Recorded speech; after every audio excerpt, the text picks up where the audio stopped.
I've been asked a lot recently about how we could best practice during this lockdown period that we're all facing. So I've got a suggestion as to how you might use this time well, and it's going to involve a golf club, um, but no golf balls.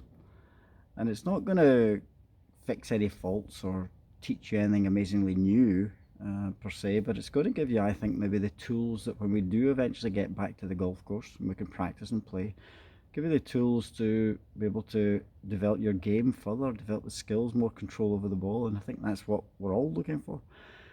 And so how am I going to do that? Well, we have to understand that the golf ball does what it's told. So unfortunately, when it's slicing into the trees and running along the fairway, it's doing exactly what it was told. Golf clubs tell those golf balls, and we tell the golf club.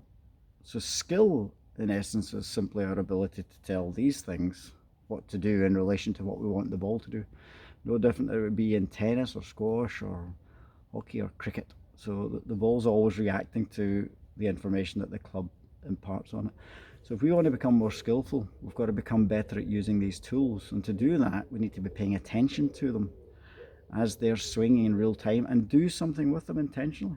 So although the swings we're going to be making over the next few days and weeks ahead aren't necessarily going to be the swings you'll be using, they'll be giving you the attentional awareness that when you do go back to practice, you can explore different deliveries to discover exactly what feeling, what delivery, what swing produces what shot. And that's going to be gold dust. That really is what the best in the world do. They're just amazing at accessing a feeling that they know produces a certain shot. But we can't do that unless we can use these things better than we currently are. So it's really an attentional thing. Now, we also need to be hitting at something, but not a golf ball. We need some feedback as to whether the delivery we made would have collided with the ball. And to do that, I personally am using a mat with what is a chalk mark on it, literally children's chalk mark on it. I've made a round dot where I'm perceiving the ball would be, and then a line, a very basic general line as to the direction of straight where the target would be. So that's what I'm using. If you're lucky enough to have a mat with a rubber tee, a little rubber tee, that would be absolutely perfect. Or a tee in the ground, but you're going to have to go and get it every time, or just a blade of grass if you're not too worried about destroying your lawn, which, when you can see my lawn in the background, it's not worth worrying about. So there's four elements really of the golf club we can influence. We can influence the direction the club's travelling on, left, right, down, up.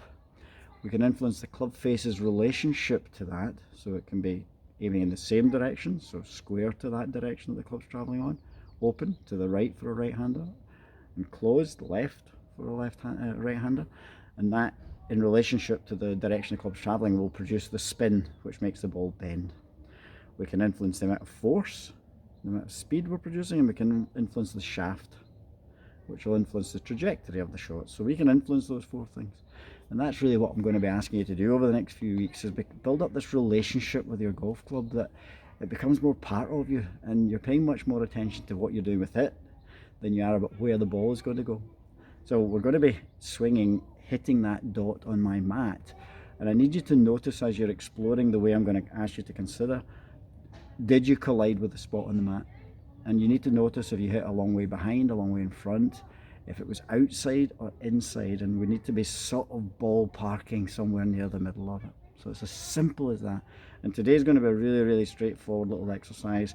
I'll start building the complexity up with it over the next few days, and I'll try and explain more in depth as the challenges that will face you as you explore this. So we're going to start with the club face is going to be square at address, pointing straight down my white line. On the backswing, I'm going to open it, and the downswing, I'm going to keep it open. So if a golf ball was hit there and you managed to hit the face, obviously it would spin off to the right. Then I'm going to ask you to start with it square. I'm going to ask you to open it in the backswing and close it on the downswing. Again, see if we can collide somewhere near the mark on the mat of whatever your target object is. Then I'm going to ask you to start square, keep it square, and close it on the downswing. And then probably the most challenging one for a lot of people would be keep it square in the backswing, and open it slightly on the downswing. Now that is it for day one. So we're going to start square, open it, keep it open. We're going to start square, open it, close it. We're going to start square, square, open it, square, square, close it. So those are the 4 elements that we're going to explore today. I'll put my mat down and show you. You possibly will see a husky in the background, but he's quite happy that I'm swishing a golf club near him. So let's see if we can make this visually come to life. So hopefully you can all see that and me. So this is square. I'm going to open it on the backswing and keep it open. So square, open, keep it open. And I noticed the puff of sand, of chalk coming up that indicated it was pretty close to what I wanted as far as contact's concerned. Next one, I'm going to go square address. I'm going to open it and then I'm going to close it on the downswing. So square, open, close. Again, I noticed a little change in direction of the club. It wanted to swing a little bit left, but I definitely opened it on the backswing, closed it on the downswing. Next one, I'm going to go square at address. I'm going to swing it back square, and then I'm going to close it on the downswing. So square, square, close.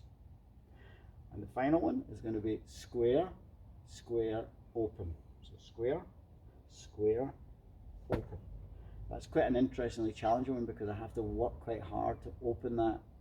Now you'll notice I'm doing it, I feel like Ken Brown here. You notice I'm doing it at quite a low level speed, and I need to, because I need to be able to sense that, and as you get better at sensing it you can start to speed that up.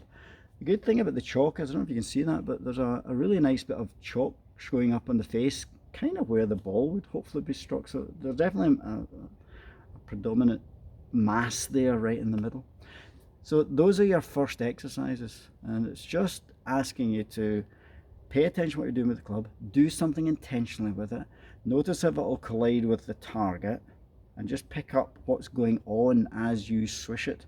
So paying attention to the club, getting the feedback about the contact, and we're going to keep building that relationship up, and we're going to build the speed up, and we're going to keep that until you can start to really sense on every shot what the golf club's doing, and that's you playing with feel, and that's what all the best players in the world do. Now, if you are struggling to understand what I'm saying, which is likely knowing the way I go about explaining things, just drop me a line, kendall@igcoaching.co.uk, give me a call if you've got my phone number, visit the website instinctivegolfcoaching.co.uk, and I'll be happy to help you in any way I can. So good luck. This is just the first of quite a lot of exploration. If you were doing this for 5 or 10 minutes in the garden, that'd be terrific. No more needed, and we're going to do it every day. And what that'll give us by the end of, as I said, these weeks, hopefully not months ahead, is we're going to have some tools at our disposal to explore more effectively when we go to the golf course, to the range. I'm going to move the club in this manner because you'll have a perception as to what each of these swings would produce, but we then need some feedback from the golf ball to actually make that come to life. So what we think is maybe quite a big draw might not be a draw at all, but because of the tools we've now got, we can make it more extreme, the delivery, and actually end up, oh okay, that feeling equals straight, that feeling equals low draw, that feeling equals high fade. And as simple as you need it to be, if you're just starting out in the game, it can be a very straightforward shot, but the more creative a player you are, the more interested you are in being able to shape the shots, then the more you're going to be exploring path, face, relationships during those swings. So good luck with that. Look forward to hearing from you, and here's to more skillful golf after the coronavirus. Good luck, guys.